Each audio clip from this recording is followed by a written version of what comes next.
వేగంగా ప్రాజెక్టు పనులు పూర్తిగా వచ్చిన కొత్త డయాఫ్రమ్ వాల్ ఇప్పటికే బట్రస్ డ్యాం పూర్తి, సిపేజీ సమస్య పరిష్కారంతో వరద రోజుల్లోనూ ఆగని పనులు, ప్రధాన డ్యాం పూర్తి చేసి పనులు ప్రారంభం, కుడి ఎడమ కాలువల అనుసంధానం వేగంతో ఏడాదిన్నరలో ఎంతో పురోగతి, కొత్త ప్రభుత్వంతో ఇప్పటికే 4747 కోట్ల ఖర్చు అన్నటువంటిది హైలైట్ చేశారు. ఇప్పుడు ఇంతకు ముందు ప్రభుత్వం టైంలో ఈ ఆ లీకేజీని సెట్ చేయడానికే పట్టింది. 2 ఏళ్ళేమో కరోనా, 3 ఏళ్ళు ఆ లీకేజీని సెట్ చేయడానికి పట్టింది. అయినా ఇప్పుడు వీళ్ళు చూపించే ఇదంతా కట్టింది జగన్ ప్రభుత్వం, ఆ కన్స్ట్రక్షన్ ఆ గేట్లకు సంబంధించినటువంటి. కాకపోతే ఇప్పుడు కంటిన్యూ అవుతా ఉంది, పూర్తి అవుతుంది ఖచ్చితంగా 27కి.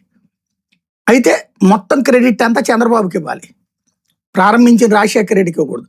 తెలంగాణలో ప్రారంభించినటువంటి వ్యక్తి నేదురుమల్లి జనార్దన్ రెడ్డి, మధ్యలో ఒక బిల్డింగ్ కట్టించి చంద్రబాబుకి హైదరాబాద్ క్రెడిట్ అంతా ఇవ్వాలి.